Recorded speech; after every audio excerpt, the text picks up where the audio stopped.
আমার আল্লাহ রাব্বুল আলামিন এই জন্য বলছেন ওয়ামা তাফআলু মিন খাইরিন ইয়ালামুল্লাহ ওয়া তাযাওয়াদু ফাইন্না খায়রাজ যাদিত তাকওয়া।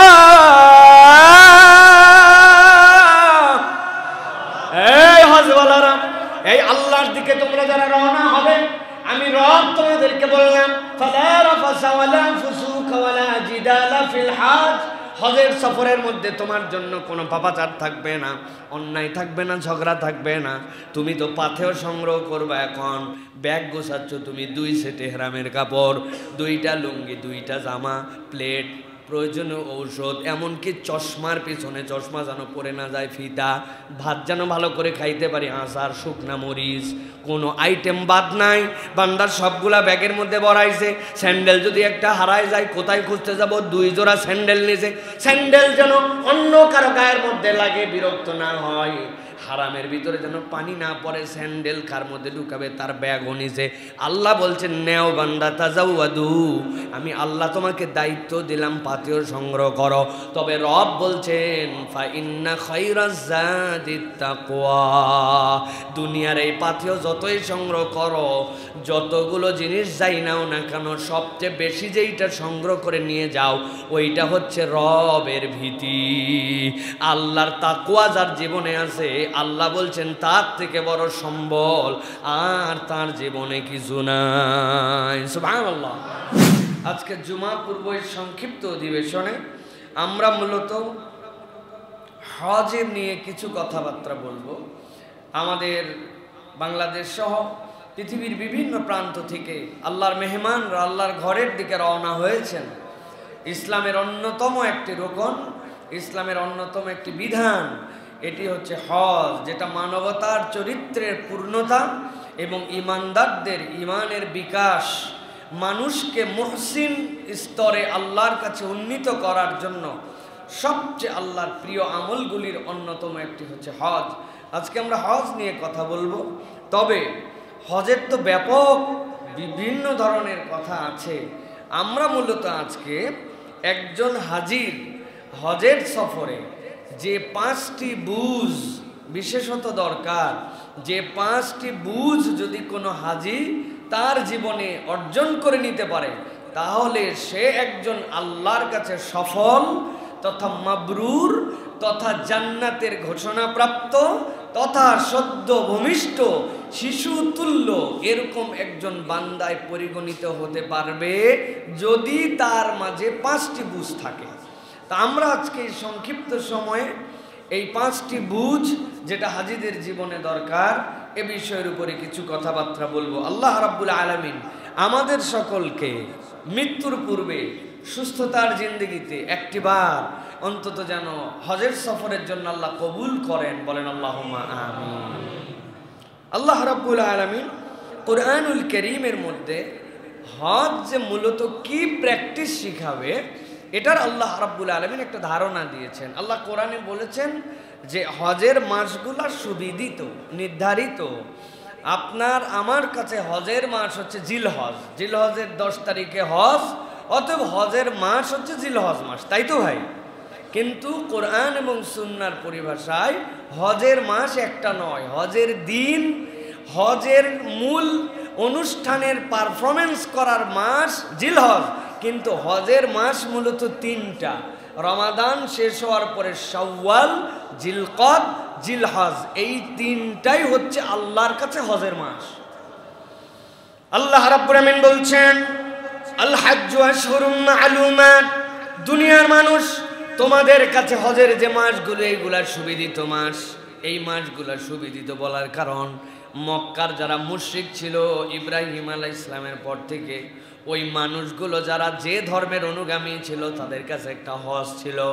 যদিও আমরা যেভাবে যেই অনুষঙ্গে প্রতিপালন করি এই ধরনের ছিল না, কিন্তু হজ তাদের কাছে ছিল। আল্লাহ বলছেন যেই মানুষদের কাছে হজ ছিল, খানায় কাবা ছিল, ওই মানুষগুলা জানতো হজের মাসগুলা কোনগুলা। কিন্তু আল্লাহ রাব্বুল আমিন বলছেন ফামান ফারাদা ফিনাল হজ্জ, আল্লাহ রাব্বুল আমিন বলছেন তোমাদের মধ্যে থেকে যাদের উপরে হজ ফরজ হবে, যারা নিয়ত করবে আমরা হজের মাসে হজের সফরের উদ্দেশ্যে রওনা হব। আল্লাহ বলছেন আমি রব হিসাবে তাদের জন্য নির্ধারণ করে দিলাম, হজের নিয়ত করলে হজের মাসসমূহের মধ্যে এই মানুষগুলার জন্য 3 ধরনের কাজকে আল্লাহ নিষিদ্ধ ঘোষণা করলেন। আল্লাহ রাব্বুল আমিন বলছেন ফালা রাফাসা ওয়ালা ফুসুকা ওয়ালা জিদালা ফিল হজ। আল্লাহ রাব্বুল আমিন বলছেন তোমাদের জন্য 1 নম্বর দায়িত্ব, অশ্লীলতা তোমরা করতে পারবা না। 2 নম্বরে তোমাদের জন্য দায়িত্ব হচ্ছে কোনো পাপাচার তোমাদের জীবনে থাকবে না। আর 3 নম্বর ওয়ালা জিদালা ফিল হজ, হজের মাসসমূহের মধ্যেই তোমাদের জীবনে যেন ঝগড়াঝাটি না থাকে। প্রশ্ন কখনো হৃদয়ের মধ্যে এরকম উদ্ধৃত হয়েছে কিনা একটু ভেবে দেখেন তো। গুনাহ করা, পাপাচার করা, বেহায়াপনা করা, ঝগড়া বিবাদ করা সব সময়ের জন্যই তো নিষিদ্ধ। তাহলে রব্বুল আলামিন কেন এটার সাথে হজকে সংশ্লিষ্ট করলেন? কেবল হজকেই সংশ্লিষ্ট করেন নাই, আল্লাহ কেন তার আগে বলে নিলেন হজের মাসগুলাও তো তোমাদের কাছে পরিচিত। আল্লাহ রাব্বুল আমিন মূলত বুঝাতে চান তামাম উম্মতকে, ও বান্দা তোমাদের জীবনে এই কাজগুলা সর্বসময়ের জন্য ঘৃণিত, সর্বসময়ের জন্যই তোমাদের জন্য আল্লাহর কাছে এই কাজগুলো অপছন্দনীয়।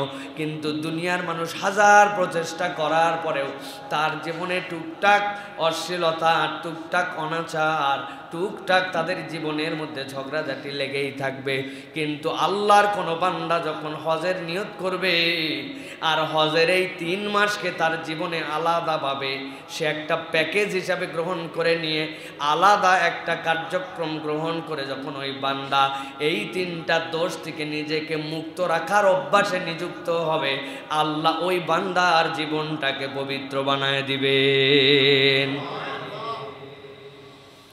প্রত্যেক মানুষ তার জীবনের সাথে সম্পৃক্ত যে দিন, ওই দিনগুলোকে আল্লাহ রাব্বুল আলামিন তার জীবনের ধর্মীয় বিধান এবং তার এই প্রতিপালনের দ্বারা মানুষের মর্যাদাকে আল্লাহ রাব্বুল আলামিন 4টা গ্রেডের মধ্যে মূলত দেখতে চান। বান্দা আল্লাহর প্রতি ঈমান এনে ফেলছে, ওই বান্দার নিজের পরিচয় দিচ্ছে আমি মুমিন। কিন্তু ওই বান্দা আল্লাহর বিধান যা নির্দেশ তাই পালন করে, আল্লাহ যা মানা করেছেন ত্যাগ করে, আল্লাহর কাছে মাথা নোয়াই দিছে, ওই বান্দা মুসলিম। কিন্তু আল্লাহ ওই বান্দাকে রমাদান দিয়া, কোরআন দিয়ে আল্লাহ বলেন না এইটুকুই মুমিন মুসলিম নয়, আমি আমার বান্দাকে মুত্তাকি হিসাবে দেখতে চাই। কিন্তু আল্লাহর মুত্তাকি বান্দারা যখন আল্লাহর কাছে আরো প্রিয় বান্দা, আল্লাহর কাছে সৎ কাজের প্রতিযোগিতায় নিমজ্জিত হয়ে নিজের স্ট্যান্ডার্ডকে সর্বোত্তম সর্বোচ্চতে নিয়ে যেতে চায়, আল্লাহ বলেন আমার ওই বান্দাগুলাকে তখন আমি মুহসিন হিসাবে দেখতে চাই। আর হজ যদি কেউ না করে, প্রকৃত মুহসিন হওয়া ওই বান্দার দ্বারা সম্ভব নয়।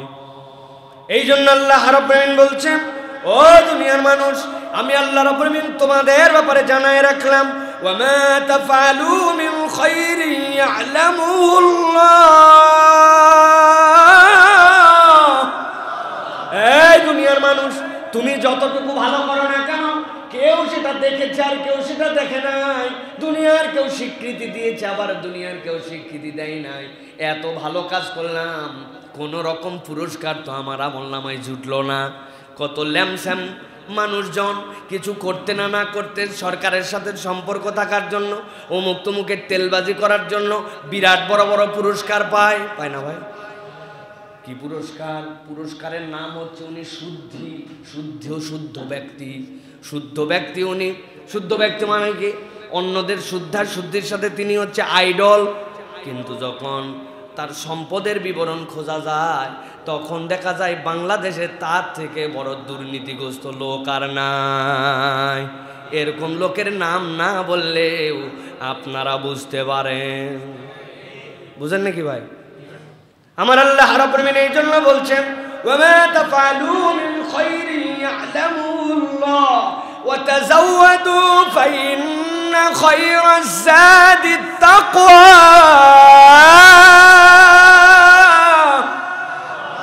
এই হজওয়ালারা, এই আল্লাহর দিকে তোমরা যারা রওনা হবে, আমি রব তোমাদেরকে বললাম, ফালা রাফাসা ওয়ালা ফুসুকা ওয়ালা জিদালা ফিল হজ। হজের সফরের মধ্যে তোমার জন্য কোনো পাপাচার থাকবে না, অন্যায় থাকবে না, ঝগড়া থাকবে না। তুমি তো পাথেয় সংগ্রহ করবে। এখন ব্যাগ গোছাচ্ছ তুমি 2 সেট ইহরামের কাপড়, 2টা লুঙ্গি, 2টা জামা, প্লেট, প্রয়োজনীয় ঔষধ, এমনকি চশমার পিছনে চশমা যেন পড়ে না যায়, ফিতা, ভাত যেন ভালো করে খাইতে পারি, আচার, শুকনা মরিচ, কোনো আইটেম বাদ নাই। বান্দার সবগুলা ব্যাগের মধ্যে ভরাইছে। স্যান্ডেল যদি একটা হারায় যায়, কোথায় খুঁজতে যাব? 2 জোড়া স্যান্ডেল নিয়েছে। স্যান্ডেল যেন অন্য কারো গায়ের মধ্যে লাগে, বিরক্ত না হয়। হারামের ভিতরে যেন পানি না পড়ে, স্যান্ডেল কার মধ্যে ঢুকাবে তার ব্যাগও নিছে। আল্লাহ বলছেন, নেও বান্দা তাজাওয়াদু, আমি আল্লাহ তোমাকে দায়িত্ব দিলাম পাথেয় সংগ্রহ করো।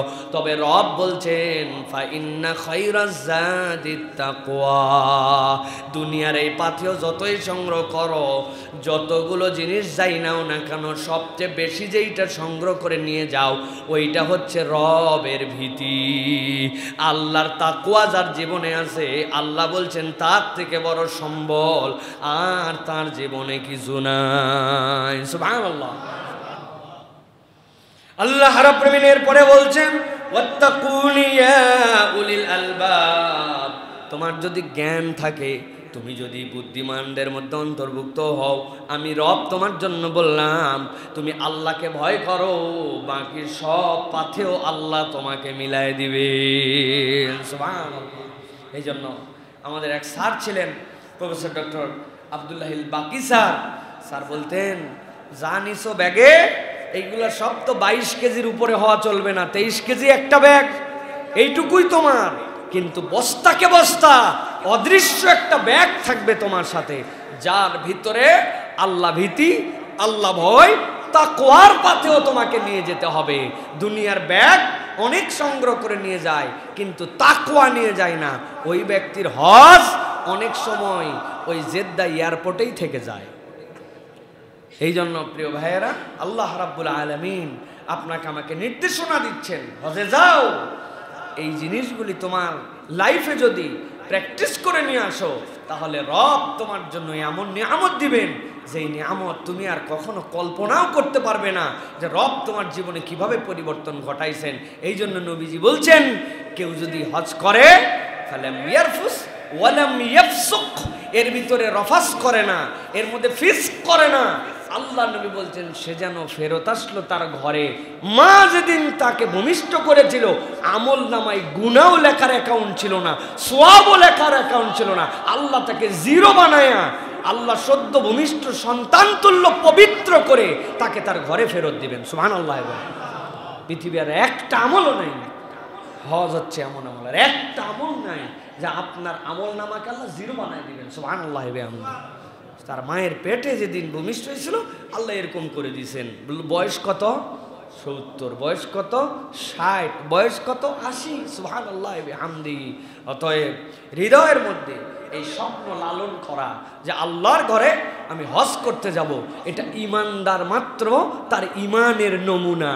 আমার টাকা নাই, আমার পয়সা নাই, আমার গরিব মানুষ, কবে হবে হজ বড় লোকদের, এটা ইমানদারের তবিয়ত নয়। ইমানদারের তবিয়ত আমি হজ করব, দেনেওয়ালা আল্লাহ, আল্লাহ যদি নেওয়ার ব্যবস্থা করে দেন আমি চলে যাব। আপনার এই নিয়তের উপরে হজ না করেও যদি মারা যান, আল্লাহ চাইলে আপনাকে হজের সওয়াব দিয়ে দিতে পারেন। সুবহানাল্লাহ। এই উম্মতের না এটা সৌভাগ্য, আর তো কোনো উম্মতের সৌভাগ্য এটা ছিল না। আগামী শুক্রবার আসিতেছে পূরবী সিনেমা হলে, রূপালী পর্দায়। চিন্তা করছেন যা আছে কপালে, যে বিজ্ঞাপন না দেখে আমি কোনো উপায় নেই, দেখবো আগামী শুক্রবার সিনেমা। আল্লাহর কি কাম, বিশদবার বাজার করতে যাইয়ে আপনার ঠ্যাঙ্গের মধ্যে এক রিক্সাওয়ালা দিছে ধাক্কা, শীতের হয়ে পড়ে কোমরে ব্যথা, শুয়ে আছেন ঘরের মধ্যে। কোমর ঠিক থাকলে কিন্তু আপনি যাইতেন সিনেমা হলে, কিন্তু কোমরের ব্যথায় যেতে পারেন নাই। আপনি যে গত শুক্রবার নিয়ত করছেন আর এই শুক্রবার যান নাই, আপনার এক চুলো গুনাহ আপনার আমল নামায় লেখা হয় নাই, বরং আল্লাহ আপনারা বাঁচায় দিয়েছে। কিন্তু আজকের দিনে নিয়ত করছেন, আল্লাহ আমার উপরে হজ ফরজ হলেই আমি হজ করব। কোনোদিন হজ করতে পারেন নাই, কিন্তু এই নিয়ত করার কারণে যতদিন দুনিয়ায় বেঁচে ছিলেন, আল্লাহ আপনার ওই নিয়তের একটা সওয়াব আপনার আমল নামায় দিয়েছেন। সুবহানাল্লাহ। এটা উম্মতে মুহাম্মদের বৈশিষ্ট্য। উম্মতে মুহাম্মাদের অনেকগুলো বৈশিষ্ট্যের মধ্যে এটা একটা। আরেকটা, উম্মতে মুহাম্মাদিকে আল্লাহ সমূলে ধ্বংস করে দিবেন না। আল্লাহ রাসূলুল্লাহ সাল্লাল্লাহু আলাইহি ওয়াসাল্লামের এই ফজলে আল্লাহ উম্মতে মুহাম্মাদিকে সমূলে ধ্বংস করবেন না, এটাও আল্লাহ রাব্বুল আলামিনের দেওয়া একটা নিয়ামত। অতএব প্রিয় ভাইরা, হৃদয়ে হজের ভালোবাসা লালন করতে হবে, হৃদয় এটাকে ধারণ করতে হবে। কতদিন গল্প বলেছি আমি আমাদের মহল্লায়, হ্যাঁ, আব্দুর রব নামে একজন ছিল, গরিব মানুষ, বেচারির 2 ফ্যামিলি, অনেকগুলা বাচ্চা কাচ্চা, দিন আনে দিন খায়। এরপরে অসুস্থ হয়ে গেল, মানুষের কাছে চেয়ে নিত যে ভাই আমাকে একটু সহযোগিতা করেন।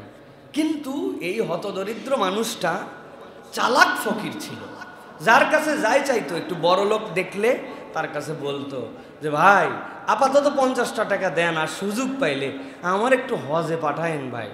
এরকম বলতেই থাকে, ওর অভ্যাস এইটা, যারে তারে বলে। একটু গাড়িওয়ালার কাছে ভিক্ষা দেখছে, গাড়িওয়ালাকে বলবে আমার একটুখানি হজে পাঠায়েন ভাই। এই মিসকিন যে একদিন ভিক্ষা না করলে তার পরিবার চলে না, সেই লোকটাকে আল্লাহ রাব্বুল আলামিন এমন কবুল করছেন। একজন বলছে দুনিয়ার কত ফকির ভিক্ষা করলো আমার কাছে, জীবনে কোনোদিন কেউ বলেনি আমাকে হজে পাঠান। এই তোর পাসপোর্ট আছে? বলছে না। আমার অফিসে আসিস, পাসপোর্ট করায়া 2 বার হজে গেছে। আরে ভাই, দুনিয়ার এক বড় লোক দেখে যদি এই লোক এইটা বলতে পারে, তাহলে বড় লোকের বড় লোক, যিনি বড় লোকই দান করেন, যিনি রাজ্জাক, তার কাছে কোনোদিন বলছেন আল্লাহ আমি দুনিয়ার গরিব, তোমার কাছে ভাত চাই, তোমার কাছে চাল চাই, ভাড়া বাড়িতে থাকি, ভাড়া বাড়ির টাকা মেটাতে পারি, এইটা চাই, এইসা গরিব আমি আল্লাহ, আর তুমি রাজ্জাক, তোমার কাছে একবার বললাম, একবার আমাকে একটু হজে পাঠায় তো আল্লাহ।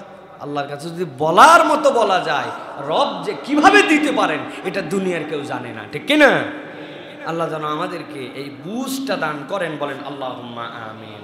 আল্লাহ এই জন্য কোরআনুল কারীমের মধ্যে বলছেন, ওয়ালিল্লাহি আলান নাসি হিজ্জুল বাইতি মান ইসতাতা ইলাইহি সাবিলা ওয়া মান কাফারা ফা ইন্নাল্লাহা গনিয়্যুন আনিল আলামিন। আল্লাহ বলছেন, আল্লাহর ঘরে যাওয়ার মতো যদি তোমার তৌফিক হয়ে যায়, তোমার যদি নিজের যে সময়টুকু হজের সফরে থাকবা, ওই সময়টুকুতে তোমার পরিবার চালানোর মতো, তোমার আয়ত্তের মধ্যে যদি খরচ দেওয়ার মতো থাকে, আর যদি তুমি আল্লাহর ঘর পর্যন্ত পৌঁছাতে পারো, ফেরা নয়, আল্লাহ বলছেন যদি পৌঁছাতে পারো, আল্লাহ বলছেন আমি রব তোমার জন্য দায়িত্ব দিলাম, আল্লাহর ঘরে যাওয়া এবং হজ করা তোমার উপরে ফরজ। তবে দুনিয়ার মানুষ এইটা মনে করো না যে তুমি হজ করে আল্লাহর বিরাট উপকার করে দিচ্ছ, আল্লাহর বিরাট দরকার তোমার হজ। আল্লাহ বলছেন জেনে রাখো, ফা ইন ওয়া মান কাফারা ফা ইন্নাল্লাহা গনিয়্যুন আনিল আলামিন। তুমি যদি না আসতে চাও, অস্বীকার করো, নানান অজুহাত দেখাও, দেখায় যদি তুমি আল্লাহর ঘর জিয়ারত থেকে নিজেকে মাহরুম করে রাখো, জেনে রাখো আল্লাহ গনি, আল্লাহর তোমার জিয়ারতের দরকার নাই, কিন্তু তুমি যে অস্বীকার করলা, এইটার পরিণতি আল্লাহর কাছে হারে হারে পেয়ে যাবে। নবীজি সাল্লাল্লাহু আলাইহি ওয়াসাল্লাম বলেছেন, কার উপর হজ ফরজ হলো আর নানান অজুহাত দেখায়া 1 বছর 2 বছর 3 বছর পর্যন্ত আসলো না, নবী করিম সাল্লাল্লাহু আলাইহি ওয়াসাল্লাম বলছেন তার জিম্মাদারি আমার উপরে নাই। মানে কি? আল্লাহর নবী অন্য হাদিসে স্পষ্ট করেছেন, সে ইহুদি হয়ে মরুক অথবা নাসারা হয়ে মরুক, নাউযুবিল্লাহি মিন যালিক। কত বড় হুমকি! অথচ অনেক টাকা পয়সাওয়ালা, মেয়ের বিয়ে দেওয়া হয় নাই, ব্যাংকে ঋণ আছে, নানান অজুহাত দিয়া, হ্যান্ড ক্যাশ নাই, এইগুলো কথাবার্তা বলে আল্লাহর ঘরে হজ করতে যায় না। অথচ ওনার ঋণ আছে হয়তো 2 কোটি টাকা, কিন্তু ওনার ব্যালেন্স যে আছে 10-15 কোটি টাকার। ওনার হয়তো ক্যাশ টাকা নাই বলতেছে, কিন্তু ক্যাশের বাইরে মাঠে ঘাটে এখানে ওখানে কোনায় কানায় যেগুলো জিনিস পড়ে আছে, ওর 1 শতক আধা শতক বিক্রি করলে হয়তো 50 লক্ষ টাকা বের হবে, কিন্তু আল্লাহরে ভূগোল বুঝ দিয়ে রাখছে, হ্যান্ড ক্যাশ নাই, মেয়ের বিয়ে দেই নাই, এখনো ঝামেলা মুক্ত হয় নাই, গুনাহ খাতা শেষ করা হয় নাই, গুনাহ খাতা সব শেষ করে শেষ বয়সে যে একবারে পবিত্র হজ করে আসবো, তাই তো না ভাই? তাই না? আমি যখন ছোটবেলায় হজে যাই, ধরেন যে আজ থেকে প্রায় 23 বছর আগে, কত ছোট ছিলাম আমি, হজে যাচ্ছি, এয়ারপোর্টে আমাকে একজন মুরব্বী এসে জিজ্ঞাসা করছে, তুমি হজে যাচ্ছ? বললাম জি হজে যাচ্ছি। বলছে যে তুমি হজ ধরে রাখবে কেমনি? তা আমি বলছি চাচা 2টা বড় বড় ব্যাগ নিয়েছি। বুঝছেন বেটা আর কি মারো, আমি আসলে ব্যাগ নিয়েছি মানে কি, আব্বা বলছে যে সৌদি আরবে বই সস্তা, অনেক বই কিনতে হবে। তা আমরা টার্গেট করে গেছি, আমাদের বাপ বেটা তখন 60 120 কেজি ওজন পাওয়া যেত, যে আমরা 100 কেজির মতো বই কিনবো। এরপরে যদি অন্য হাজিরা আমাদেরকে একটু সহযোগিতা করে, প্রত্যেকের ব্যাগে 2টা 1টা করে বই ম্যানেজ করে দিব। আমার আব্বার লাইব্রেরি বিশাল লাইব্রেরি। তা এখন ওই মুরব্বীকে আমি যেন বলছি, আব্বা যেহেতু এর আগেও হজে গেছে, এক ধরনের ব্যাগ পাওয়া যেত সাদা, মধ্যে দিয়ে লম্বা লম্বা লাল হেভি ব্যাগ, হাজিরা জানে এইটা। আমি বলছি এরকম 2টা বস্তা নিছি, মানে আব্বার গতবারের বস্তা, এই 2টা নিয়ে বলে তার ব্যাগটা। তো এখনো বিয়ে শাদী হয় নাই, বয়স কম, আসার পরে কত পাপ কত কিছু বাকি আছে, হজ রাখবি কোন জায়গায়? এই ঘটনা। তাহলে আমি তো মনে করছি যে হজ ধরে আনবো মানে বস্তায় করে ধরে আনবো। তা আমাদের বাংলাদেশের মানুষের কনসেপ্ট কি, শেষ বয়সে যায় কেন?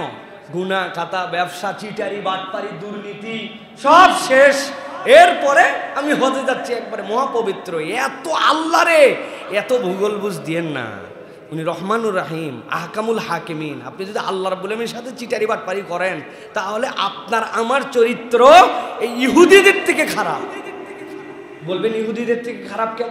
ওরা নবীদেরকে বিভিন্ন কারণে কষ্ট দিত, ধোঁকা দিত। নবী বলছেন চলো আমালিকার বিরুদ্ধে যুদ্ধ করে আমরা এখন বাইতুল মুকাদ্দাসকে উদ্ধার করি, আর ওই বাইতুল মুকাদ্দাসের পাশেই প্রচুর পরিমাণ ফল ফসল হয়। তোমরা না বলছো যে আমাদের এই খাবার ভাল লাগে না, চলো ওইখান থেকে আল্লাহ খাবার দিবেন।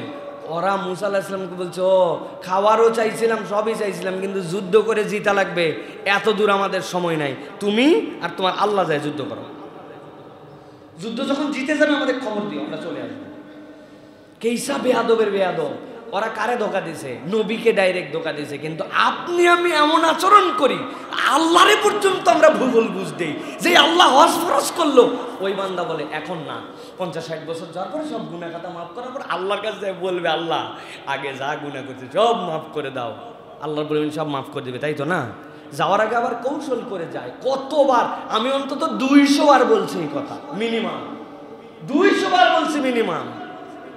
হজে যাওয়ার আগে 50,000 টাকা দামের গরু খাওয়ায়, টেন্ড হয়েছে এখন। হজে যাওয়ার আগে খাওয়ানো লাগে, খাওয়ায় টাওয়ায় 10 বিঘা জমি 8 বিঘা 2 ছেলেরে দিছে, আর 3 মেয়ে ছিল, 3 মেয়েরে 2 বিঘা কৌশলে ভাগ করে দিছে। দিয়ে নাতি টাতি আছে তাদেরকে ডাক দিয়ে বলছে তোমার কি লাগবে? সোনার মালা। তোমার কি লাগবে? তোমার আংটি। সব লোকজনকে বলছে আর ফিরতে পারি কিনা। কাইন দিয়ে কাইটে লোকজন দেখছে, বাপরে হাজির কান্না। ছেলেদেরকে জড়ায় ধরে, মেয়ের জামাই জড়ায় ধরে, কোনো কথাই বলার সুযোগ দেয়নি, খালি হাউমাউ করে। দেখে রাখো সবাই এই সকল ভুয়া বুঝ দিয়া হারাম শরীফে চলে গেছে, তাই খানায় খাবার সামনে দোয়া করতেছে রব্বুল আলামিন। খানায় খাবার দেখলে সব গুনাহ মাফ হয়। তোমার বান্দা খানায় খাবার সামনে হাজির, আল্লাহ তুমি আমাকে মাফ করে দাও। পাগলের মতো কান্নাকাটি করতেছে।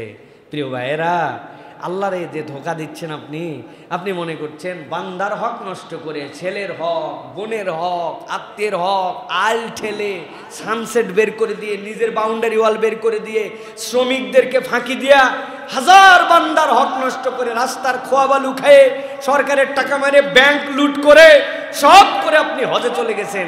আর আল্লাহর কাছে যাই আপনি মাপ চাচ্ছেন। আল্লাহর দেওয়া ফরজ বিধান একদিনও সালাত আদায় করেন নাই। খানায় কাবায় যায় দোয়া করবেন, আল্লাহ চাইলে আল্লাহ তার দেওয়া এই হক যেটা ছিল, সমুদয় নামাজ কাজা করা আপনাকে মাফ করে দিতে পারেন, রোজা মাফ করে দিতে পারেন। কিন্তু 1 পয়সা যদি আপনি বান্দার হক নষ্ট করে যান, আল্লাহ নিজের উপরে কাতাবাল্লাহু আলা নাফসিহি, যে আল্লাহ বান্দার হক নষ্ট করার গুনাহ কোটিটা হজ করলেও মাফ করবেন। ফাঁকি দিচ্ছেন আপনি, ফাঁকি নিজেকে দিচ্ছি আমরা। আল্লাহকে ফাঁকি দেওয়া সম্ভব নয়, ফাঁকিবাজিটা আমরা নিজেকে দিচ্ছি। এই জন্য প্রিয় ভাইয়েরা, আল্লাহ বলছেন ওয়ামান কাফারা ফাইন্নাল্লাহা গনিয়্যুন আনিল আলামিন। তুমি যদি মনে করো আল্লাহকে হজ দিচ্ছি, আল্লাহর জন্য করছি, আমি না করলে এ হবে সে হবে না, আল্লাহ বলছেন না। আল্লাহ রাব্বুল আলামিন দুনিয়ার মানুষের থেকে অমুখাপেক্ষী। আল্লাহ তোমার জীবন থেকে মৌলিক 3টা অপরাধ দূর করার জন্য, তোমাকে মুহসিনদের কাতারে অবতীর্ণ করার জন্য, মৃত্যুর সাথে সাথে জান্নাতে নেওয়ার জন্য আল্লাহ তোমাকে হজ দান করেছেন। সুবহানাল্লাহ। এটা আল্লাহ রাব্বুল আলামিনের দেওয়া বিধান।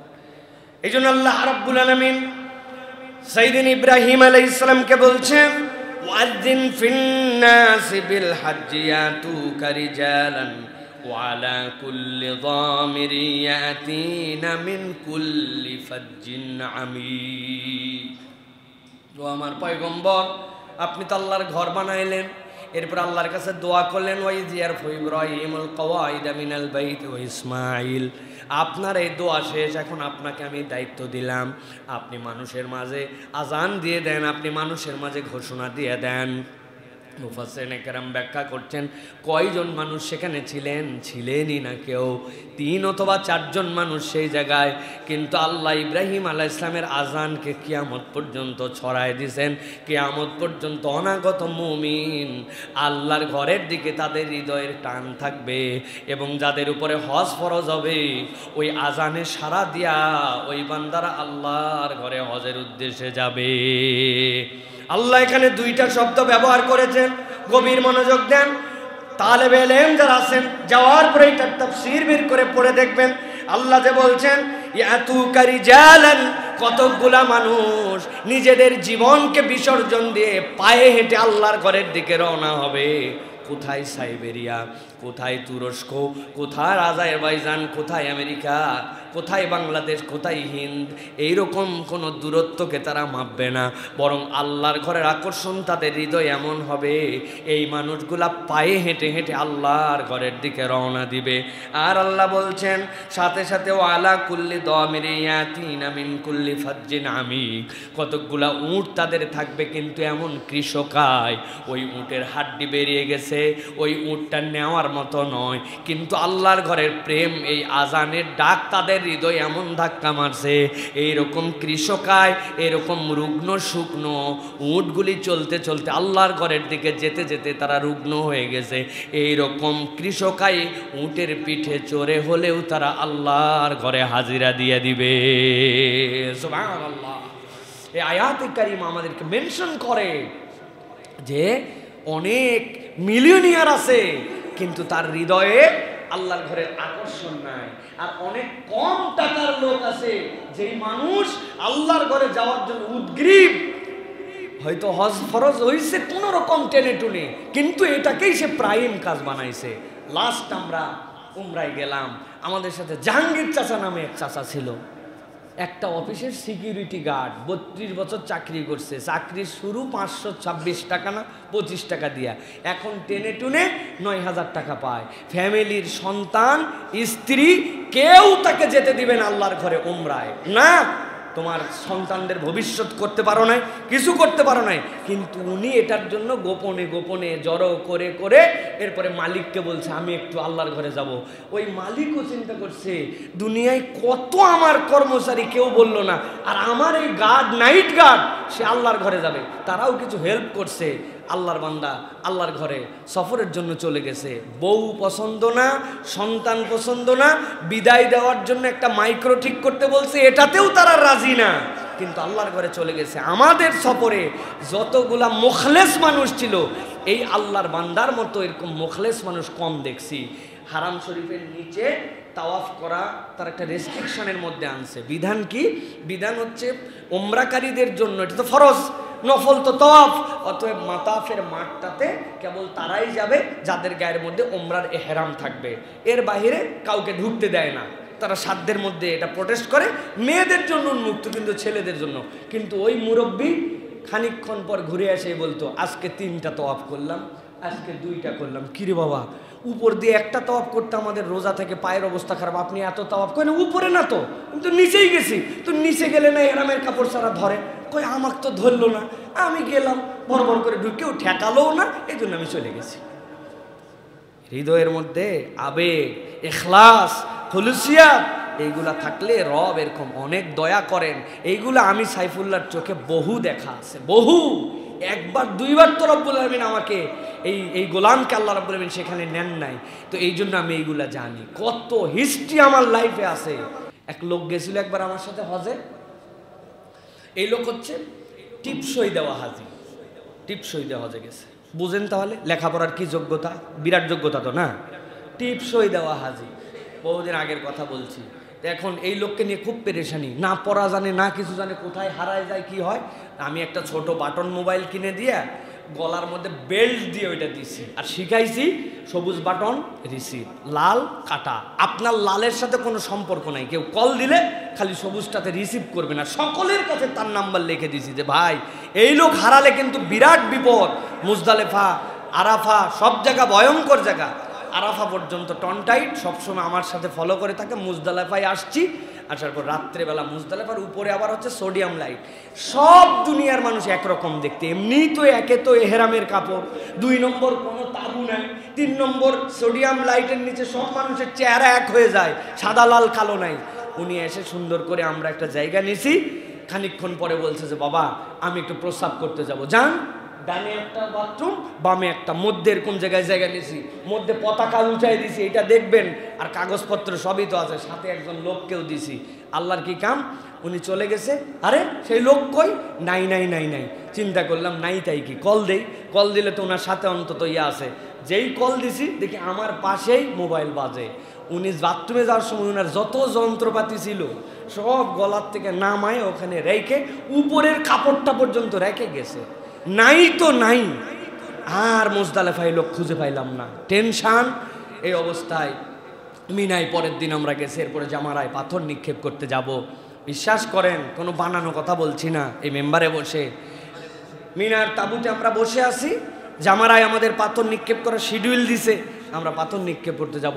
অনেকক্ষণ পরে দেখি মিনার তাঁবুর এরকম দরজা যে কাপড়ের মতো করে ঝুলানো, যেটা ফায়ার রেসিস্ট করা, ওইখানে এসে মুখ ঢুকাই দিয়ে বলতেছে এটা কি আব্দুল্লাহ সাইফুল্লাহ তাঁবু নাকি? আমি দেখি আরে এটা তো সেই লোক। আমি তো জড়ায় ধরছি, দৌড়াই যাই, লোকজন বলছে আপনি কোথায়? পুরো আমাদের 300 জন লোক আপনাকে নিয়ে পেরেছান। বলছে আমি তো হারাইনি বাবা। বলে হারাননি মানে? আপনি আসলেন কিভাবে এই জায়গায়? আমাদের মিনার তাবু খুঁজে আসতে আসতে অবস্থা খারাপ, আর আপনি হারান নাই? আব্দুল্লাহ সাইফুল্লাহ সবাই চেনে এই জায়গায়। আমি একজনকে বললাম আমার যিনি মোয়াল্লেম, ওনার চুল লম্বা লম্বা, বাংলাদেশি, ওনার তাবুটা কোন দিক? আমাকে পুলিশরা বলে এদিক যায়, এদিক যায়, এদিক যায়। ভাই সৌদি আরবের পুলিশ বাংলা বোঝে তো না? আব্দুল্লাহ সাইফুল্লাহকে তো চেনে না, লম্বা চুলওয়ালা একমাত্র আমি, তাই তো নাকি? আহা, ওই লোকের ইখলাস, ঈমান, ওই লোকের বিশ্বাস, ও বাংলায় বলছে। আমার ধারণা আল্লাহ ওর ভিতরে এমন আল্লাহর জন্য নিবেদিত প্রাণ ছিলেন, আল্লাহর মেহমান যেন কষ্ট না পায়, আল্লাহ হয়তো ফেরেশতা দিয়া তাকে তার তাঁবুর মধ্যে পৌঁছায় দিয়েছে। হাজার হাজারের কোন নজির আছে অনেক হাজার জীবনে। এটা কি আল্লাহ এই জন্য বলছেন তাজাওয়াদু ফাইন্না খায়রা যাদিত তাকওয়া। আল্লাহ ভীতি অন্তরের মধ্যে নাও।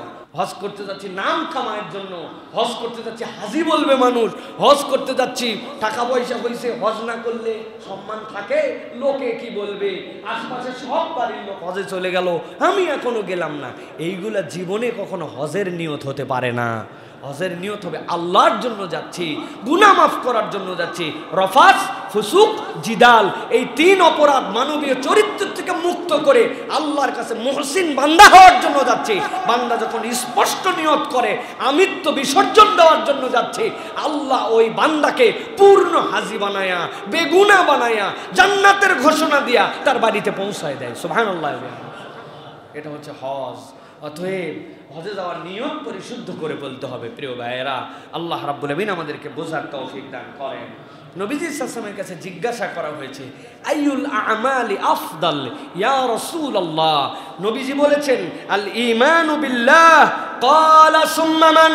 ক্বালা আল জিহাদু ফি সাবিলিল্লাহ। ক্বালা সুম্মা মান? ক্বালা আল হাজ্জু মাবরুর লিল্লাহ। 1 নম্বর উত্তম আমল আল্লাহর জন্য ঈমান আনা। এর থেকে উত্তম কোনো আমল নাই, ঈমানদারের ঈমানের থেকে দামি আর কিচ্ছু নাই। সুম্মা মান? قال النبي صلى الله عليه وسلم الجهاد في سبيل الله। আল্লাহর রাস্তায় জিহাদ করা। قال ثم ماذا؟ قال حج مبرور। যেই হজটা মাবরুর হজ, এর থেকে বড় স্ট্যান্ডার্ড আমল আর নাই। ইসলামের 3 নম্বর সম্মানিত আমলের নাম হজ। সুবহানাল্লাহ। অতএব এইটা পারফর্ম করা, এইটাকে কবুলিয়াতের জায়গায় নিয়ে যাওয়া এত সহজ নয়। এই জন্য আয়েশা সিদ্দিকা রাদিয়াল্লাহু তাআলা আনহার কাছে নবীজি বলছেন তোমার হজে খরচ যত সওয়াব তত, কষ্ট যত, কবুলিয়াতের কাছাকাছি যাওয়ার সম্ভাবনা তত। কলান নবী সাল্লাল্লাহু আলাইহি সাল্লাম, নবীজি বলছেন এই কথা। হজ মানে আরামের সফর। হজ ইজ এ স্ট্যান্ডার্ড ট্যুরিজম। কি? হজ নট এ ট্যুরিজম। কোন হোটেলে থাকবেন, কি খাবেন, সাইড ভিউ কি হবে, কোথাতে কোথায় যাবেন, হজ নট লাইক দ্যাট। কিন্তু এখনকার পৃথিবীতে হজ একটা ট্যুরিজম হয়ে গেছে, ঠিক না ভাই? ট্যুর না, হজ তো তাকওয়ার সফর। হজ তো আপনার ইমানের পাথেও সংগ্রহ করার সফর। তাহলে সেটা আপনি ট্যুরিজম বানান কোন হিসাবে? আল্লাহ রাব্বুল আমিন আমাদেরকে বোঝার তৌফিক দান করেন। আমি 2-3টা বিষয় এবার একটু সংক্ষিপ্তভাবে, এখানে হয়তো কম লোক আছেন, কিন্তু আমাদের এই কথা তো কোটি মানুষের কাছে পৌঁছায়, এটা যেন সকলের উপকারে লাগে, এই জন্য কিছু কথা আপনাদের কাছে বলতে চাই। প্রিয় ভাইয়েরা, গভীর মনোযোগের সাথে খেয়াল করেন। 1 নম্বর, মাবরুর হজ। নবীজি বলছেন যে এইটা ইসলামের 3 নম্বর শ্রেষ্ঠ আমল। কয় নম্বর? 1 নম্বর ঈমান বিল্লাহ, বলেন। 2 নম্বর জিহাদ ফি সাবিলিল্লাহ। 2 নম্বর কি? 3 নম্বর কি? হজ্জাম মাবরুর। এখন জিজ্ঞাসা হচ্ছে, মাবরুর হজ কাকে বলে? যেই কাজ করলে আমার হজটা মাবরুর হবে, এটা তো ডেফিনেশন জানতে হবে। মাবরুর হজ কাকে বলে? আমি অনেক সময় আপনাদের বুঝের জন্য বলি, এমন হজ যে হজের ভিতরে 100টা তাওয়াফ করতে হবে, এমন হজ যেই হজের ভিতরে 40টা রোজা রাখতে হবে, এমন হজ যেই হজে 1 লক্ষ টাকা দান করতে হবে। আপনার হজের সফরের মেয়াদ হচ্ছে 17 দিন। 40 রোজা কেমনে রাখবেন ভাই? হ্যাঁ, তাওয়াফ একবার করলে 6.7 কিলোমিটার ঘোরা লাগে। আপনি 100 তাওয়াফ 700 কিলোমিটার কেমনে ঘুরবেন? তাহলে মানে বোঝা যায় এইগুলো হজ মাবরুরের শর্ত নয়। ইমাম নববী রহমতুল্লাহি আলাইহি বলছেন, হজ মাবরুর কাকে বলে? হুয়াল্লাযী লা ইয়ারতাকিবু সাহিবুহু ফীহি মাসিয়াহ। যেই হজের সফরে হাজির জীবনে হজটা গুনাহ মুক্ত, ওইটাই হচ্ছে হজে মাবরুর।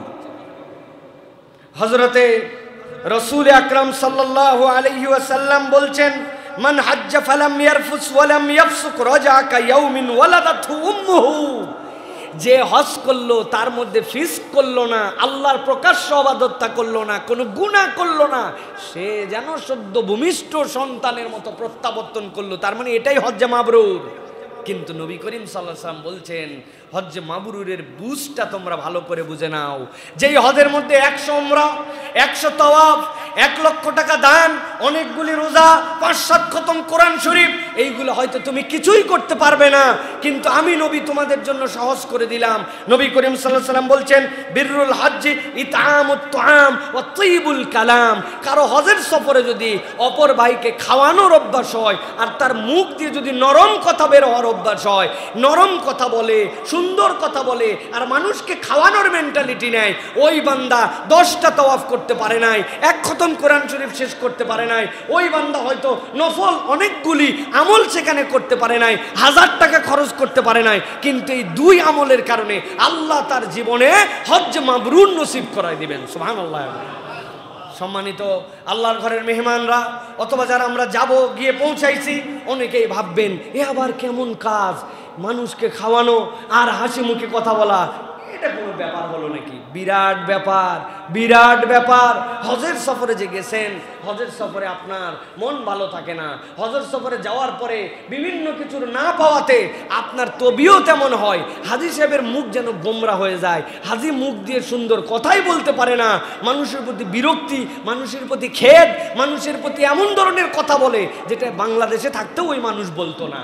উদাহরণ, একজন লোক তার সাথী হারায় আসছে, একজন লোক তার চাবি খুঁজে পাচ্ছে না, একজন লোক স্বামী স্ত্রী গেছিল, বউটা কেমন করে জানি তার সাতছাড়া হয়ে গেছে, এসে বলছে, ভাই আপনার ভাবিকে খুঁজে পাচ্ছি না। পাবেনই না তো, চলাফেরা শিখছেন, নিয়ম কানুন জানেন না কিছু, 2 জন 2 দিকে চলেন, আগেই বলছিলাম এরকম করেন, এই করেন, সেই করেন। ওই লোক তো ঘাবড়াই গেছে, কার কাছে সান্ত্বনা নিতে আইছি, সে তো উল্টা দেখি বিষাক্ত সাপ। প্রত্যেক হাজির তো বিয়েতে এরকম হয়ে যায়, অথচ কথাটা অন্যরকম হতে পারতো।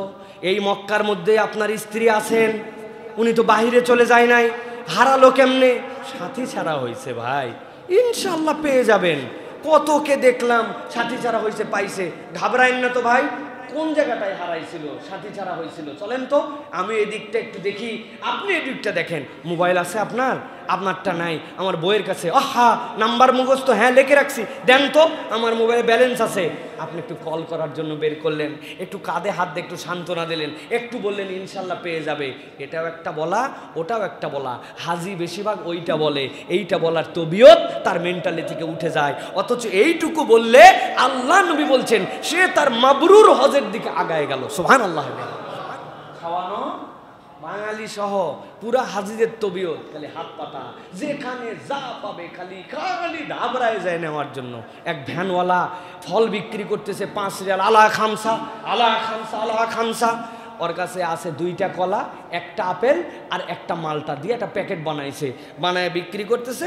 এখন প্যাকেট শেষ, খোলা মাল বাকিগুলা প্যাকেটে ভরবে। হাজি চারিদিকে জড়ো হয়ে আছে, 5 রিয়াল করে কিনবে।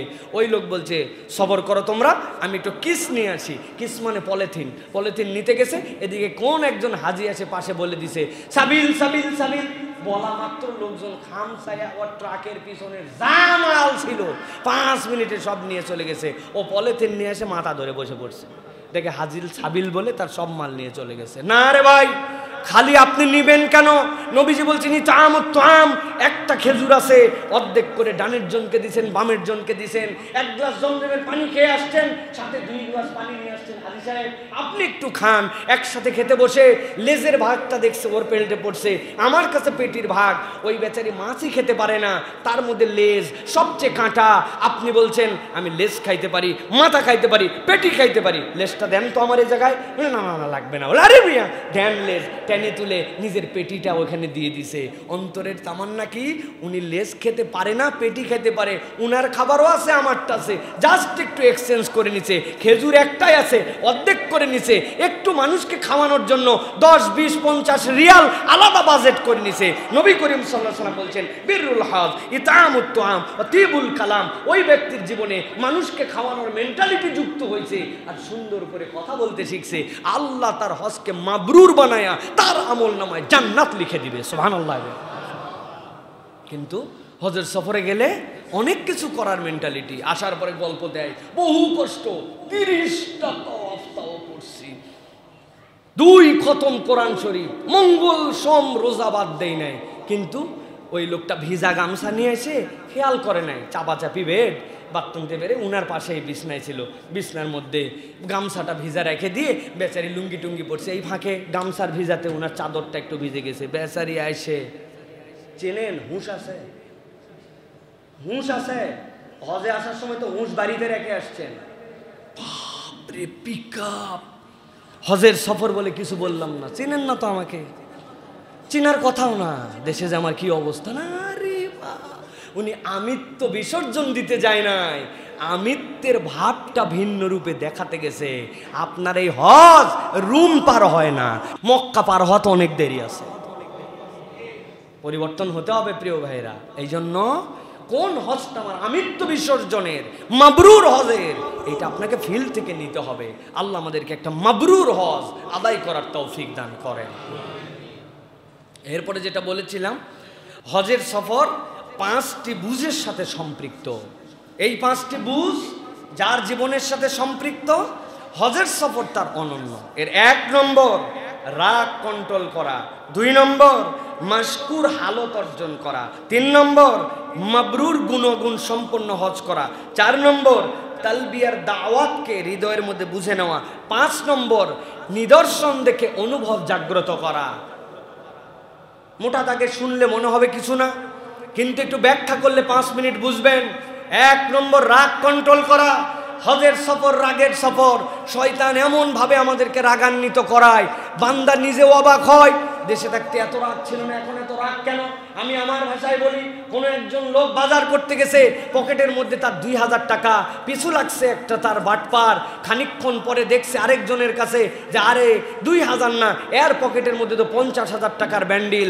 বুদ্ধিমান চোর হলে 2000 ছেড়ে 50,000-এর পিছনে ঘুরবে। আগে মারত ব্লেড, এখন প্রয়োজনে চাকু মারবে। কেননা 50,000 টাকাতে ধরা খেয়েও যে মায়ের, 2000 টাকাতেও কাছাকাছি মায়ের। অতএব চুরি করে জিততে চাইলে 50 50,000-এর পিছনে যাবে। হজের সাথে উদাহরণের মিল কি, রাগের সাথে উদাহরণের মিল কি? এক বান্দা নামাজ কাজা করছে, এক বান্দা রোজাতে গাফলতি করছে, আল্লাহর হুকুমে গাফলতি করছে, ওই বান্দার জীবনে শয়তান পরিশ্রম করে করে জাহান্নামের কাছে নিছে। কিন্তু আল্লাহ বলছেন ওই বান্দা যখন হজের সফরে আসছে, ও যদি একবার হজটা মাবরুর করতে পারে, একবার কবুল করতে পারে, একবার আরাফাত থেকে যদি আশহাদু আল্লা ইলাহা ইল্লাল্লাহ সাক্ষ্য দিয়ে বের হতে পারে, জাহান্নামে যাওয়া বান্দা আমি তো জান্নাতে নিব। এ তো এতদিন চেষ্টা করে করে খুচরা আইটেমে গেছিল, আর এখন তার পাইকারি লস, আল্লাহ তাকে ডাইরেক্ট জান্নাত দিবে। শয়তানের মাথা খারাপ। শয়তান ওই সময় হাজির পিছনে যেভাবে লাগে, দুনিয়ার কোনো মুসলমানের পিছনে ওইভাবে লাগে না। এই জন্য যেই লোক বাংলাদেশে নির্বিষ, ওই লোক হাজিতে গেলে 20 আর 20। প্রিয় ভাইয়েরা, ভালো করে বোঝার চেষ্টা করেন। ওই লোক যেই যে রেগে যাচ্ছে, কেন রাখতেছে? এর কারণ হাজী সাহেবকে ফজরের সময় আসে শয়তান আসতে করে আদর করে বলছে, ঘুমাও, পায়ে ব্যথা তোমার, গতকালকে তাওয়াফ করছো, এখন চলতে পারবে না, ঘুমাও। হাজী সাহেব ফজরের নামাজ জোহরের সময় পড়ে লাভ দিয়ে উঠছই হাজী। আরে শয়তান ধোকা দিচ্ছে, দেশে নামাজ না পড়ি, আজকে নামাজ মিস করা যাবে না। ও লাভ দিয়ে উঠে নামাজে যায়, শয়তান ফেল। বাথরুমের মধ্যে উনার আগে একজন গোসল করে বাড়াইছে, কোমরের বেল্ট রাখা, খুলে দেখছে ডলার আর রিয়ালে ভরা। চিন্তা করছে আল্লাহ মিলাই দিছে, যাক হজের সফরে আসে, এইগুলোতে খরচপাতি করব। শয়তান এই বোধ জাগ্রত করাতে পারবে না। কোনো হাজি চুরি করতে পারে না। ও নিজের গোসলের আগে গামছা বান্ধে বাইরে এসে বলবে, এই মিয়া হুশ করেন, এই ধরেন আপনার টাকা নেন, একটা পয়সা বের করবে না। শয়তান তাকে নামাজের ধোকা দিতে পারে না, চুরির ধোকা দিতে পারে না। এখন শয়তান হাজির পিছে লাগবে কোন দিক দিয়ে? রাগ করাও। রাগলেন তো হারলেন। সুতরাং হাজি যে রাগ করে, বুঝতে হবে হজ কবুলের আলামত। আপনি কন্ট্রোল করেন। 5টা কথা বলবো হাজি সাহেবদেরকে, রাগ কন্ট্রোল করেন। রাগ হবে, আপনি বুঝবেন আমাকে থামাতে হবে। শয়তান আবার আপনাকে এই বুঝো দিবে, সব জায়গায় থামতে হয় না, কতক জায়গায় দেখাতে হয়। ওইটাও শয়তানের আরেকটা ইনজেকশন, ওখান থেকেও আপনাকে সতর্ক হতে হবে। প্রিয় ভাইয়েরা, 2 নম্বর মাশকুর হালত, আপনার অন্তরে শুকরগুজারির হালত থাকতে হবে। লা ইন শাকারতুম লা আযীদান্নাকুম। আয়েশা সিদ্দিকা রাদিয়াল্লাহু তাআলা নাকে নবীজি বলছেন, তোমার হজের খরচ আর তোমার হজের কষ্ট তোমার হজ কবুল করায়। আপনার কষ্ট, আপনার বিভিন্ন ধরনের অশান্তি, যাওয়ার পরে সিরিয়াল নাই, সিট নাই, একই টাকা দিয়ে টিকিট করলাম, বোর্ডিং পাশে একজন পড়ছে পিছনে, আরেকজন সামনে, আমার শুধু না পাওয়া না পাওয়া, কি পেলাম কি পেলাম। আপনি তাহলে আপনার হজকে এনজয় করতে পারবেন না। আপনার হজে আল্লাহর কৃতজ্ঞতায় থাকতে হবে। আল্লাহ, পৃথিবীতে এত এত কোটি মুসলমান, হাজার কোটি মানুষ, তার মধ্যে থেকে মুসলমান বানাইছো, তার মধ্যে থেকে ইমানদার বানাইছো, তার মধ্যে থেকে আমাকে তোমার ঘরের সফরে নিয়ে যাচ্ছ। আমার কি যোগ্যতা ছিল আল্লাহ? তুমি আমাকে না নিলে আমি কি করতে পারতাম? আমার টাকা আছে, কিন্তু আমার বাপ দাদা 14 গোষ্ঠী সব কিনে ফেলবে, এরকম টাকাওয়ালা লোক আছে, সে হজে যেতে পারছে না। আর মাইনরে কষ্ট, মাইনরে অপ্রাপ্তি, কিচ্ছু নাই, আমি না আমার গুনাহ মাফ করতে যাচ্ছি। হালত তৈরি করা, এর নাম কি? মাশকুরের হালত। যার হৃদয়ে সবর আছে, তার জীবনে মাশকুরের হালত আছে। এটা না থাকলে হবে না। আর এই কৃতজ্ঞতার হৃদয় কিভাবে আসবে? মাল্লাম ইয়াশকুরিন নাস লাম ইয়াশকুরিল্লাহ। কেউ আপনার কিঞ্চিত উপকার করলে আপনার তাকে উইশ করতে হবে, তাকে ধন্যবাদ দিতে হবে, সব সময় কৃতজ্ঞতার হালতে যেতে হবে। আপনার অন্তরে এটা আল্লাহ পয়দা করে দিবেন। এটা 2 নম্বর, খেয়াল রাখবেন। 3 নম্বরে যেটা, সেটা হচ্ছে মাবরুর হজ অর্জন করা। মাবরুর হজ মানে কি? ওই যে বলেছি, 1 নম্বর গুনাহমুক্ত সফর, 2 নম্বর ফিক্স থাকবে না, 3 নম্বরে রফাস থাকবে না, আপনার জীবনে কোনো অনাচার থাকবে না, আল্লাহর প্রকাশ্য অবাধ্যতা থাকবে না। হাজি হজও করতেছে, মাথার চুল নেড়া করার সাথে সাথে বলছে দাড়িটাও সাইজে দিয়ে না। ফিস্ক বুঝে নাই, সে ফাসেক, সে বুঝে নাই এই ফিক্স তার জীবনে। হজের সফরে গেছে, অন্য সময় পর্দা পুশিদা যা ছিল, এখন পর্দা উঠে গেছে। সব হাজিরা ভাই বোন, উনার বউ আমার মাহারেম, কিন্তু এখন টেনশন নেই। আফা আফা বলে 10 জন লোক মহিলা আছে, উনি মুখ খুলে বলতেছে, ও সলিমের মা আসো। কিন্তু সলিমের মা দেখতেছে আরো 9টা কলিম কাহার কুদ্দুসের মাকে দেখে ফেলছে, তার সাথে ওনার কোনো সম্পর্ক। ফিস্ক, এটার থেকে আপনাকে বাঁচতে হবে। নবী করিম সাল্লাল্লাহু আলাইহি ওয়াসাল্লাম বলছেন, আর মাবরুর কি? ইতামুত তাআম ওয়া তিবুল কালাম। মানুষকে খাওয়ানোর মেন্টালিটি রাখতে হবে, সব সময় ফোর্স করে নিজেকে হাসি মুখটা ধরে রাখার চেষ্টা করতে হবে, মানুষের সাথে সদাচরণ করতে হবে, কেউ যেন আমার কথায়, আমার আচরণে, আমার ব্যবহারে কষ্ট না পায়। আর আলাদা বাজেট 100 রিয়াল এটা রাখছি আমি শুধু মানুষকে খাওয়ানোর জন্য। খালি আমি চাই খাবো? আমি না 1 কেজি খেজুর একদিন খাওয়াবো? আমি না আপেল কিনছি 5টা, কিনে টুকরা করে কেটে পিছনের ব্যাগে করে নিয়ে গেছি, আশপাশের লোককে খাওয়াইছি, আমার প্যাকেটের মধ্যে বিস্কুট আছে। আমি তো বাঙালি হিসাবে আরবের মানুষকে সারপ্রাইজ করে দেই, চানাচুর নিয়ে যাই, ওর মধ্যে সরিষার তেল নিয়ে যাই, মুড়ি নিয়ে যাই। এটা তো আরবের লোক চোখে দেখে নাই। ওরা ইফতারির সময় নানান কিছু খাওয়ায়, আর আমি 5 জন, আমার সাথের লোকজন, ওই একজন বসে আছে কোনায়, আমার সাথের হাজি, এইগুলা সব আমরা ব্যাগের পিছনে করে পেঁয়াজি বেগুনি সব সুন্দর করে নিয়ে, একবারে তো ঢুকাতে দিবে না, সিস্টেম করে নিয়ে ওই যে জমজমের গ্লাস ওইগুলাতে করে করে দিয়ে অর্ধেক গ্লাস করে 10 জনকে দেই। আমাদের ইফতার নেওয়ার জন্য গন্ডগোল লেগে যায় তখন, যে ভাই কত খেজুর আর টক দই খাবো, একটু ভাই মিল গিয়া, ভাই মিল গিয়া, আজ মিল গিয়া। আরে খুশি পাকিস্তানি, ইন্ডিয়ান, ইন্দোনেশিয়ান, আফ্রিকান, এমনকি মরক্কোর লোক পর্যন্ত আমাদের জিলাপি আর আমাদের সোলামুড়ি খাইয়ে হাত তুলে দোয়া করছে, হাদা লাযীজুত তাআম। আল্লাহ, এত সুস্বাদু খাবার, মানুষকে খাওয়ানো, কৌশলে খাওয়ানো, এইটা মাবরুর হজ করার আল্লাহ রাব্বুল আমিনের পক্ষ থেকে একটা উপায়। এটা হচ্ছে আপনার আমার জন্য 3 নম্বর। 4 নম্বর, তালবিয়ার বুঝ। তালবিয়ার বুঝ যার জীবনে নাই, তার হজ হয় নাই। লাব্বাইক আল্লাহুম্মা লাব্বাইক, লাব্বাইক লা শারীকা লাক লাব্বাইক, ইন্নাল হামদা ওয়ান নি'মাতা লাকা ওয়াল মুলক। আল্লাহ তোমার কাছে হাজির। কার কাছে হাজির? লা শারীকা লাক, যার কোনো শরীক নাই, রব হয় নাই। তোমার কাছে আমি 3টা কথা আজকে বলে দিতে চাই। ইন্নাল হামদা, যত প্রশংসা, যার প্রশংসা তার সাথে আরো 2টা জিনিস যুক্ত হয়, যে প্রশংসা পাওয়ার যোগ্য তাকেই আমি বলতেছি। আল্লাহ, এতদিন উমুক তুমুকের প্রশংসা চাটুকরি তেলবাজি করছি, কিন্তু আজকে স্বীকার করলাম, আরে প্রশংসা তো সব তোমার পাওয়ার। যে জিব্বা দিয়ে অন্যের চাটুকরিতা করছি, ওই জিব্বা কারো নাই বোবা, ও কেমনে প্রশংসা করলো না গালি দিল তাই তো বুঝতে পারে না। তা আমি প্রশংসা করলাম যার, আর জিব্বা বানাই দিল যে, তার প্রশংসা না করে কার প্রশংসা করলাম? বুঝে ফেলছে আল্লাহ। ইন্নাল হামদা, সকল প্রশংসা তোমার। ও নিয়ামতা, নিয়ামত তো সবই তুমি আমাকে দিছো। প্রশংসা যার, নিয়ামত তার, তিনি কে? লাকা ওয়াল মুলক, সকল ক্ষমতা রাজত্ব তোমার। আল্লাহ, এই 3টা স্বীকৃতি দিয়েও না আমার মন ভরে নাই। আবার বলতেছি, লা শারীকা লাক, ইন্নাল হামদা ওয়ান নি'মাতা লাকা ওয়াল মুলক, এই 3টার মধ্যে কোনো শরীক নাই। লাব্বাইক আল্লাহুম্মা লাব্বাইক, আমি আমার রবের কাছে হাজির। নবীজি বলছেন, কেউ যদি সকাল থেকে ইহরামের কাপড় পরে এই তালবিয়ার হালতে থাকে, সূর্য অস্ত যাওয়ার আগে আল্লাহ তাকে মাফ করে দেন। এই তালবিয়ার বুঝ আপনার হৃদয়ের মধ্যে নিতে হবে। 5 নম্বর, সেটা হচ্ছে অনুভবের নিদর্শন নিজের হৃদয়ে জাগ্রত করা। আল্লাহ, খানায় কাবার সামনে আমি, আল্লাহ কোরআনুল কারীমের মধ্যে বলেছেন, ইন্না আউওয়ালা বাইতি উদিয়া লিন-নাস লাল্লাযী বিবাক্কাতা মুবারাকা। এতদিন কোরআনে পড়ছি, আজকে আমার কোরআন সত্য। আমি সেই খানায় কাবা দেখতেছি, সাফার উপরে দাঁড়ায় আছে, ইন্না সাফা ওয়াল মারওয়াতা। বলেন তো, ইন্না সাফা যেখানে লেখা সোয়াত ফা আলিফ, এখানে যদি আমার পা লেগে যায় কোরআন শরীফে, কি করবেন? কেঁদে ব্যাকুল হয়ে যাবে, মুখে দিয়ে 100 বার চুমু দিবে, আল্লাহর কোরআনকে মাথায় নেবে, প্রয়োজনে কিছু সাদাকা করবে। আমার আল্লাহর কালামে আনইনটেনশনালি আমার পা লেগে গেছে আল্লাহ, কিন্তু ইন্না সাফা, যেই সাফার কথা পড়ছি, আমি সেই সাফার উপরে দাঁড়ায়া বলতেছি, ইন্না সাফা ওয়াল মারওয়াতা মিন শাইরিল্লাহ, ফামান আজ্জাল বাইতা ওয়া তামারা ফালা জুনাহা আলাইহি আন ইয়াতাওয়াফা বিহিমা ওয়া মান তাতাওয়া খায়রান ফাইনাল্লাহা শাকিরুন আলিম। আমি আল্লাহ সাফার উপরে, আমি আল্লাহ মারওয়ার উপরে, তুমি কোরআন সত্য, আমি স্বয়ং আজকে তার সাক্ষী, তুমি আমাকে হাজির করেছো। ওয়া ইজিয়ারফু ইব্রাহিমুল কওয়াইদা মিনাল বাইত, আল্লাহর ঘর যখন ইব্রাহিম বানালেন, ইব্রাহিমের ঘর, তার পদচিহ্ন ওখানে আছে। আমি না দেখছি আমাদের মতোই পা ইব্রাহিমের। আল্লাহ, ইসমাইল যেখানে থাবা দেওয়ার পরে জমজম কুবাস ছিল, আমি না মক্কায় বসে হারামের চত্বরে জমজম খাইলাম।